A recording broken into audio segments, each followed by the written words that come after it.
میخوایم که این کیف و تزیینات روش رو با هم دیگه بدوزیم.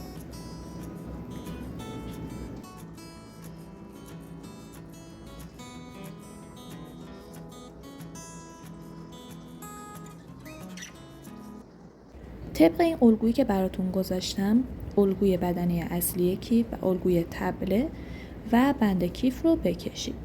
این الگوی بدنه اصلی کیفه که من داخل اون یک کادر در این ابعاد که براتون نوشتم کشیدم که داخل کادر را گوشه هاش رو به این صورت هلالی در میارم و علامت گذاری میکنم. حالا کاملا با قیچی داخل این کادر رو خالی میکنم.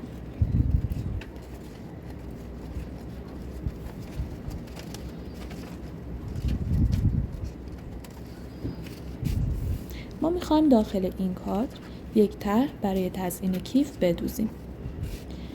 الان برای اینکه ما بخوایم پارچه ها رو برش بزنیم بر اساس الگو، روی پارچه اصلی الگوی بدنه رو میذاریم، با سوزن اون رو فیکس میکنیم.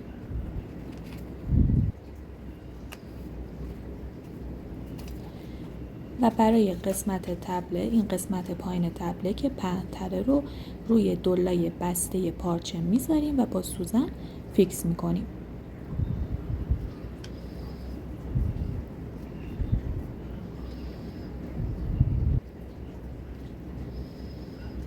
برای برش پارچه دور تا دور کار رو به اندازه فاصله 1 سانتی متر زاپاس دوخت میذاریم و روی این زاپاس دوخت کاملا کارمون رو برش میزنیم. ما پارچه اصلی رو برش زدیم. این قسمت تبله است که آسترش رو به همین شکل برش زدیم. بدنه و زیپ رو که برش زدیم و 2 تیکه پارچه برای بندینک ها هم برش میزنیم. الان باید پشت کار رو لای کوبی کنیم. برای این لای نمدی و زانفیکس ها رو به اندازه الگوی کاغذی ما برش میزنیم، هم برای بدنه اصلی و هم برای تبله به اندازه الگوی کاغذی ما نمد و زانفیکس رو برش میزنیم و اونها رو به پشت پارچه میچسبونیم. اگه پارچه چروک داره مقدار اون رو ابتدا اتو بزنید و بعد نمد و زانفیکس رو به این شکل قرار بدین و زانفیکس رو با استفاده از نمد رو با استفاده از زانفیکس با کمک اتو به پشت پارچه بچسبونید. این برای قسمت پشت کیف بوده. برای قسمت جلوی کیف ما میایم فقط یک تکه لایه کاغذی به قسمت جلوی کیف میچسبونیم. بعد از اینکه طرح جلوی کیف رو دوخت زدیم و انتقال دادیم، بعداً زانفیکس و نمد رو به پشت اون میچسبونیم. حالا فعلا نمد و زانفیکس رو کنار میذاریم. برای قسمت تبله هم نمد رو با استفاده از زانفیکس به پشت پارچه تبله میچسبونیم. ببینید اینجا نمد به اندازه الگوی کاغذیه، یعنی 1 سانتی متر دور تا دور کار که برای فضای دوخته ما اون رو نمد نمیچسبونیم. حالا این قسمت جلوی کیف ماست که میخوایم طرح رو روی اون اجرا کنیم. ما الگوی کاغذی رو روی اون میذاریم، با سوزن نگه میداریم و کادر وسط رو به پشت پارچه انتقال میدیم به این صورت.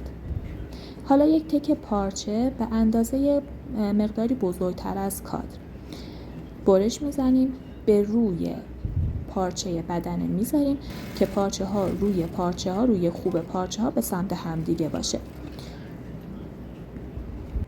و با چرخ روی خطوط کادر رو دوخت میزنیم. الان داخل کادر رو خالی میکنیم، کاملا پارچه‌ش رو خالی میکنیم، فقط نیم سانت لبه ها رو باقی میذاریم.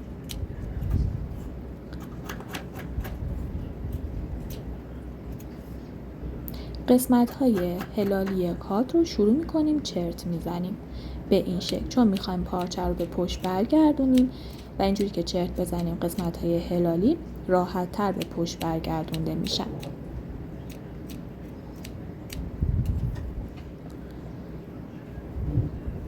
الان پارچه رو برمیگردونیم به پشت، کاملا لبه های اون رو با دست مرتب میکنیم و اتو میکشیم که کامل مرتب باشه.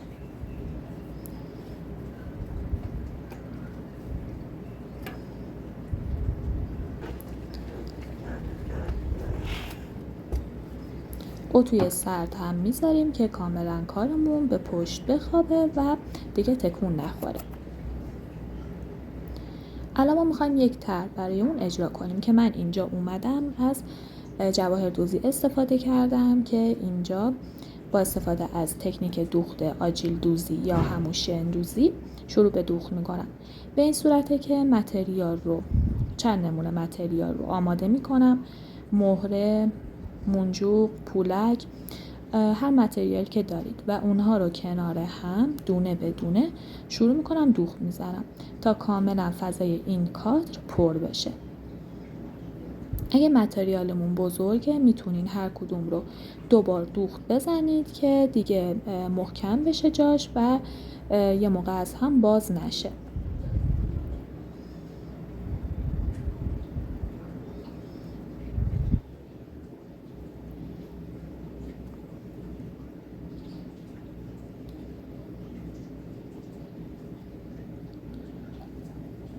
حالا که آماده شد میایم به این شکل کادر رو روی اون تنظیم میکنیم و برای اینکه کاملا روی کار فیکس بشه از چسب ماتیکی من اینجا استفاده میکنم. به پارچه چسب ماتیکی میزنم و اون رو روی پارچه زیری قرار میدم که کاملا فیکس بشه و موقع دوخت زیر چرخ تکون نخوره.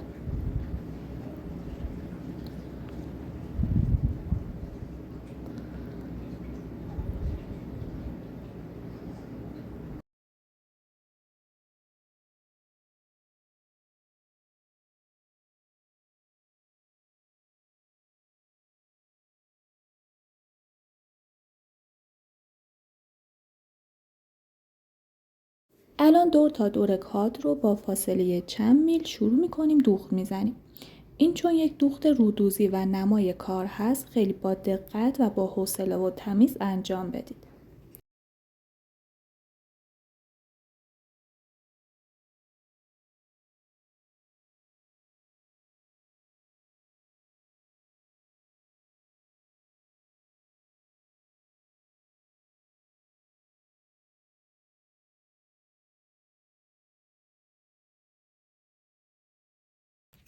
اضافه پارچه پشت رو قیچی میکنیم و بعد دیگه کار ما آماده است که نمد رو به پشت بدن بچسبونیم.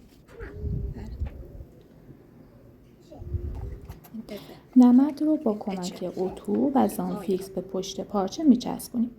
الان قسمت هلالی ما میخوایم که زیپ رو دوخت بزنیم. از لبه های دو سمت حدود 5 سانتی متر به سمت داخل میایم برای دوخت زیپ. این لبه دوخت زیپ رو که میخوایم انجام بدیم بهتره که لبه کار رو تا بزنیم. به این شکل لبه کار رو تا میزنیم.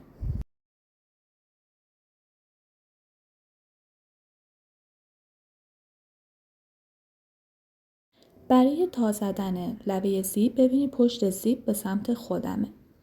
به این شکل ما این کار رو تا میزنیم که کناره زیپ در یک راستا قرار بگیره و صاف بشه و دندانه زیپ به صورت ال باشه. برای اینکه این تایمون ثابت بشه با چند تا دوخت اون رو نگه می‌داریم که ثابت بشه.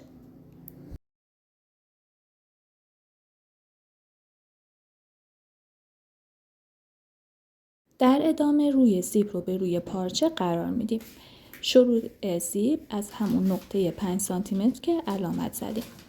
با سوزن کاملا کناره های لبه زیپ رو با لبه پارچه روی همدیگه فیکس میکنیم و زیپ رو تا 5 سانتی متر بعدی ادامه میدیم و فاصله بین این دو علامت رو دوخت میزنیم.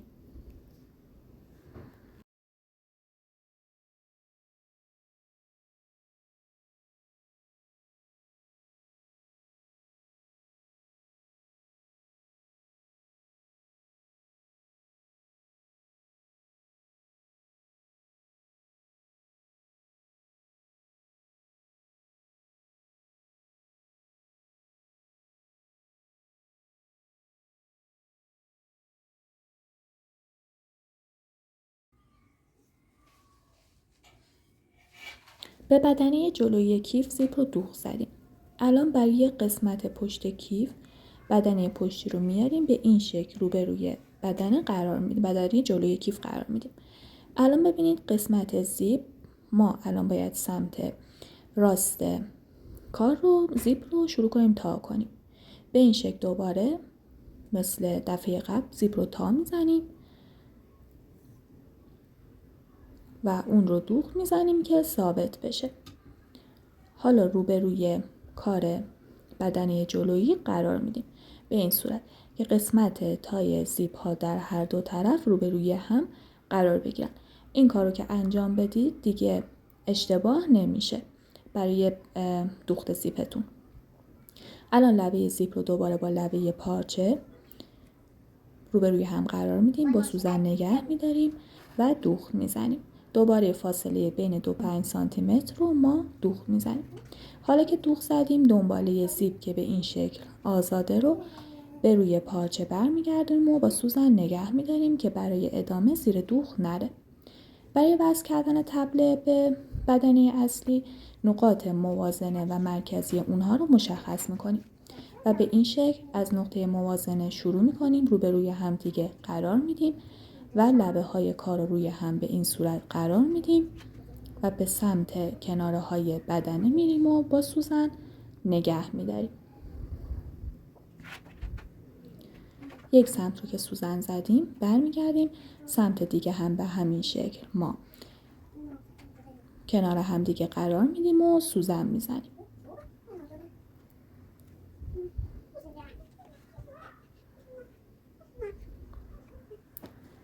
کار رو به زیر چرخ میبریم و با فاصله زاپاس دوخت شروع به دوخت میکنیم.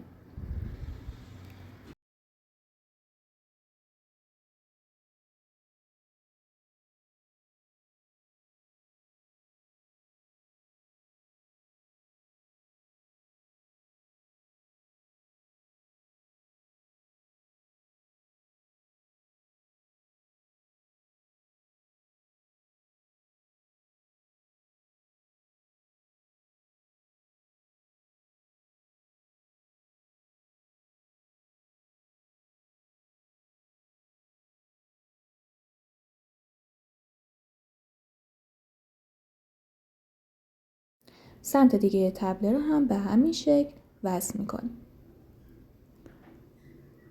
نقاط موازنه رو با هم دیگه روبروی هم دیگه قرار میدیم.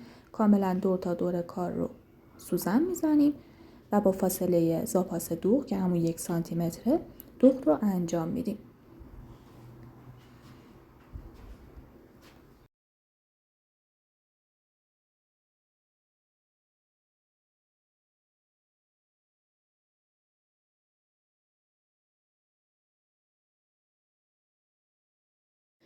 دوخت رو که انجام دادیم الان کار رو به سمت رو برمیگردونیم. کاملا درسایی که دوختیم رو چک میکنیم که دوخت به درستی انجام شده باشه.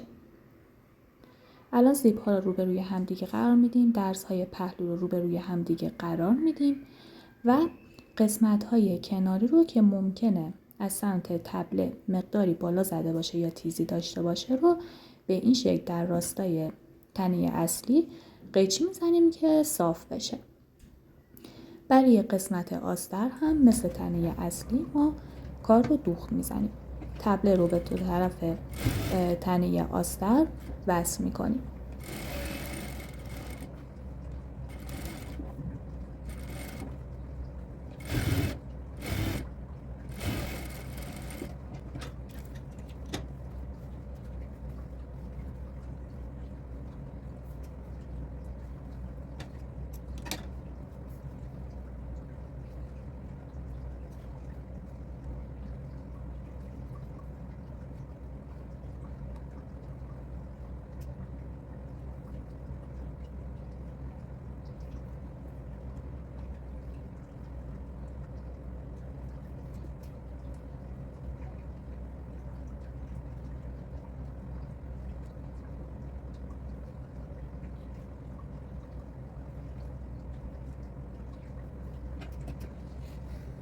برای یک سمت آستر قسمت پایین رو حدوداً 7 تا 10 سانتی متر ما دوخت نمیزنیم که از اونجا کیف رو به رو برگردونیم. الان برای ادامه من میام به پشت پارچه بند کیف لایه کاغذی میچسبونم برای اینکه پارچه بندمون مقداری آهاردار بشه و محکم‌تر باشه. البته بستگی به پارچه شما داره. اگه پارچه‌تون خودش آهار داره نیازی نیست که لایه کاغذی بچسبونید، ولی پارچه من از یک مدل مخمله که مقداری شلوار رفته است، برای همین من به پشتش لایه کاغذی برای مقاوم سازیش چسبوندم. برای ادامه، برای آماده سازی بند، از وسط اون رو تا میکنم به این شکل، لبه ها روی هم دیگه قرار میدم و یک تای وسط ایجاد میکنم و اتو میزنم. خط اتو که ایجاد شد، حالا میام دو لبه کار رو به سمت خط وسط میارم به این صورت و دوباره اتو میزنم. توی فیلم هم مشخصه هنوز پارچه من آهاردار نشده و اون شل بودن خودش رو داره. خیلی با دقت این اتو رو انجام بدید که بعد برای دوخت زیر چرخ راحت تر باشه براتون.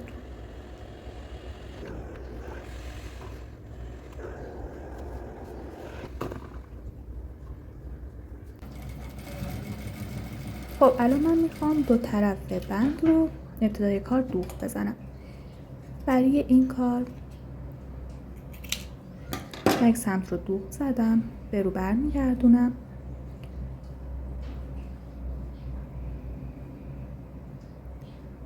که به این شکل بند ما در بیاد و دو طرف کار بسته بشه.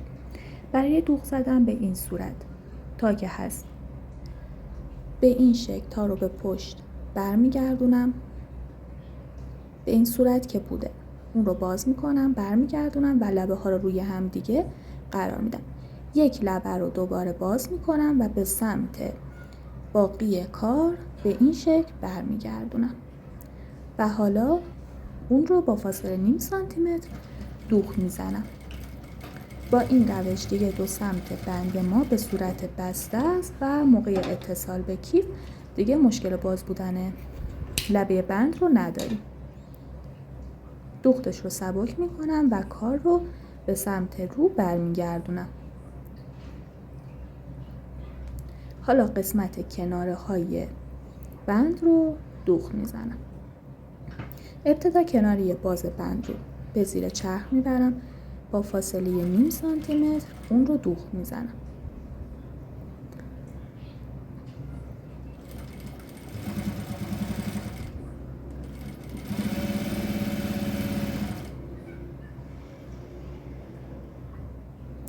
این لبه رو که دوختیم، لبه دیگه که بسته است رو هم به زیر چرخ میبریم و اون رو هم دوخت میزنیم.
برای دوخت بندینک ها به این شکل از سمت پشت اون رو تا می کنیم، لبه ها رو روی هم دیگه قرار میدیم، با فاصله نیم سانتیمتر یک دوخت میزنیم.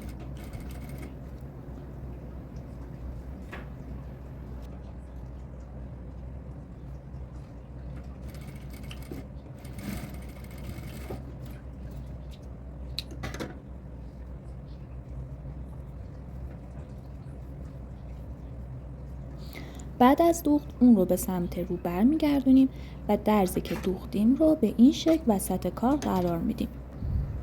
کاملا اون رو صاف میکنیم. حالا حلقه رو از اون رد میکنیم، لبه ها رو روی همدیگه قرار میدیم و با یک دوخت دو سمت کار رو به همدیگه وصل میکنیم.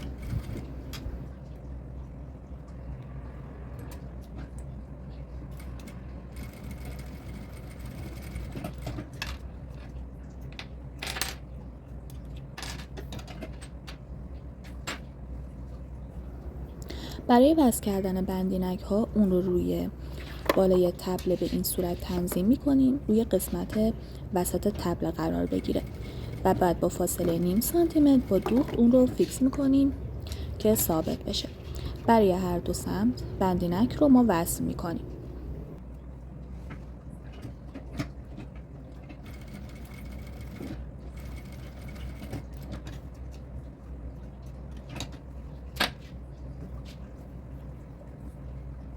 الان دیگه باید قسمت آستر رو به تنه اصلی وصل کنیم.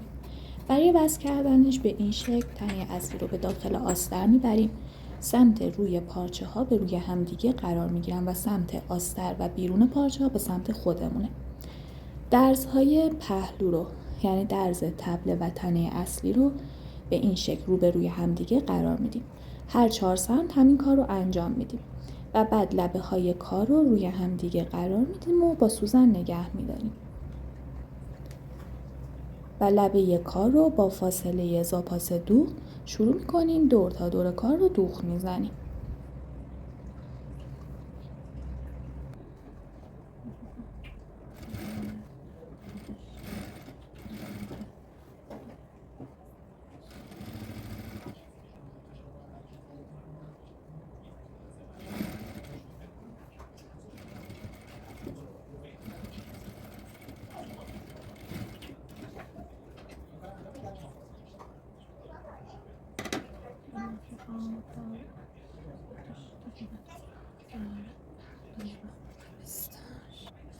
از قسمت باز آستر کیف رو به سمت رو برمیگردونیم.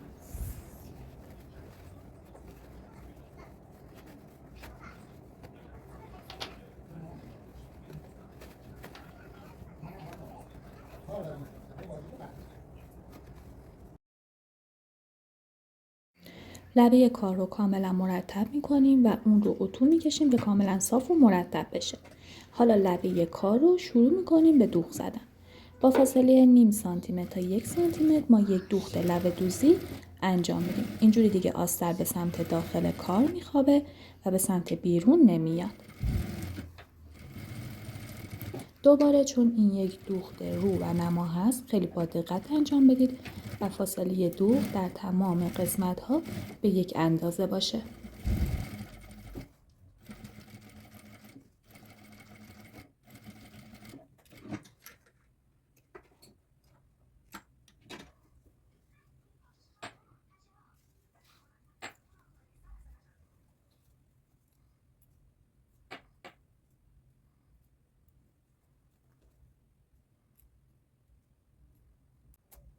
اینجا سرزیپ رو از زیپ رد میکنم و انتهای زیپ برای اینکه سرزیپ بیرون نیاد رو با هر روشی که میتونید دست بزنید یا از دستهای آماده خرازی استفاده کنید که من در آینده چند روش به صورت بستهای پارچه‌ای آماده میکنم برای شما و براتون توی کانال قرار میدم. برای اتصال بند کیف هم میتونید از دوخت استفاده کنید، هم این که با کمک این پرچ‌های پرسی که به این صورت دو تکه هستن به این شکل بند رو وصل کنید. قسمت باز آستر رو هم با دست یا با چرخ دوخت بزنید.